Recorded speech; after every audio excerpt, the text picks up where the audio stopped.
Welcome to the journey home. My name is Catherine and I live in Nova Scotia, Canada. The following is a oracle reading for you, cards that I pulled that I will read fully from and without advertisement. Please subscribe, hit the like, and enjoy your reading. This card pulled for you is from the Faeries Oracle by Brian Froud. Card 21. The fairy who was kissed by the Pixies. Love given, love received, metaphorical open heart surgery. Pixie kisses are not chocolate like the well-known Hershey's Kisses, but the Pixies claim that they are a whole lot sweeter and don't do anything dreadful to your teeth. However, if the Pixies have been munching fairy chocolate, some Pixies' kisses give people freckles.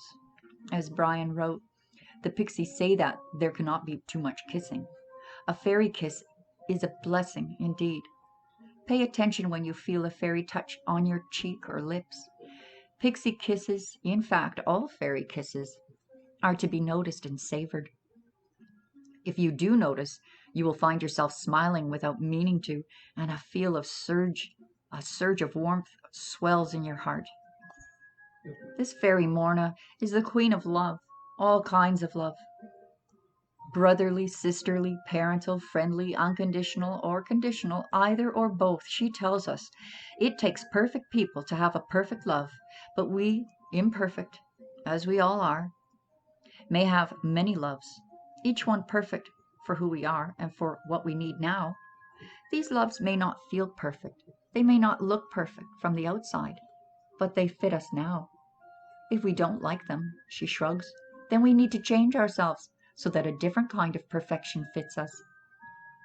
Here we see Morna in her role as heart surgeon, using the power of love to help us open our hearts when we have closed them out of fear, helping us to expand and become more of what we have the potential to be. Yes, it is true, having an open heart, being willing to love and be loved makes us vulnerable to loss and grief. But Morna assures me, and I believe her, that once a heart is truly and fully open, even the deepest grief becomes bittersweet, like dark chocolate, and there is no pain that is not balanced by the greater joy of love. The feeling of giving love is what makes us feel good, what keeps us from enjoying it fully is our desires to own others and to have them constantly prove our importance to them. Such proof is impossible. However, this kind of conditional and self-limited love is part of how we learn about real love. If ever you hear yourself asking, "Do you really love me?" or saying, "I don't think you really love me," then you know that the love you are giving to the other is conditional and limited. Morna would like to help us learn to love others without conditions, and she also would like us to learn to love while still staying properly centered within ourselves. It is important for us not to lose ourselves in others and let their desires become ours while losing sight of what we need for fulfillment in our own lives. In the long run, or even in the not so long run, that never works out. We only think we know what others want and need, and sooner or later we get it disastrously wrong, usually by thinking we know what they ought to need. We are all learning about love, and in the process of learning, we all act as teachers for each other. Ram Dass says, "The karma of relationships is the hardest karma there is." Believe it, Morna advises us. And this is true no matter what the relationship is, but for all that, love in its purest sense is the fast track to self-realization and enlightenment. The wild thing at the top of the picture is filled with bliss and is longing to cuddle its way to enlightenment. Remember, everything and everyone in fairy glows with its own light. So do we. Much of that light is the glow of love, remembering that is important. Opening our hearts more widely to the giving and receiving of love evokes the well-kissed fairy within. So your message here, oh wow, what can I say here? Love, sweet love. Accept it, burnish it up, add to it, and pass it on. The presence of the fairy who was kissed by the pixies suggests giving and receiving love and intimacy in any of the wide variety of relationships. She gives notice that this is a time to open and heal our hearts. Different aspects of life may well be flowing happily together, healing separations and hurts from the past. Bonding may take place and deep feeling emerge. Changes for the better may come and occur in, I'm sorry about my dog there, guys. Changes for the better may occur in all aspects of life, but especially in relationships, which may be deepening and becoming richer. You may be experiencing a love therapy for opening the heart as new relationships begin and old ones develop. Enjoy. The only warning here is that when we block love, obviously we refuse to give or receive it. An interesting thing here is that love is an energy, an aspect of the life force, and it flows through us, whether we admit it or not.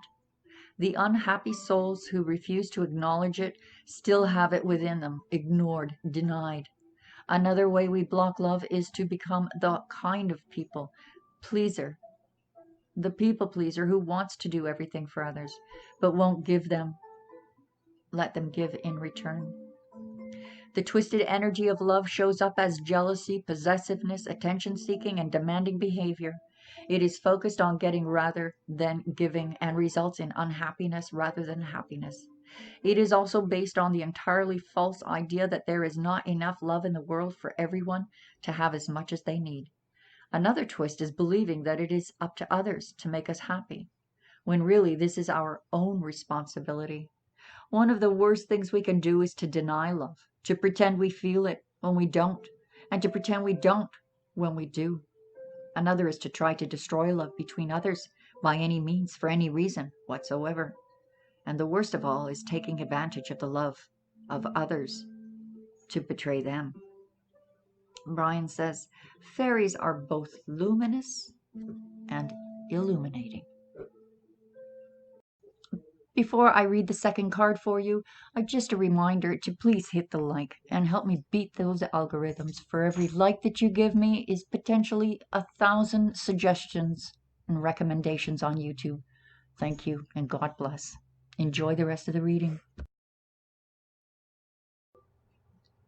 This card chosen for you is from the Fairy Forest, an oracle of the wild green world by Lucy Cavendish. Number 45, The Ancient. Elder experience lessons.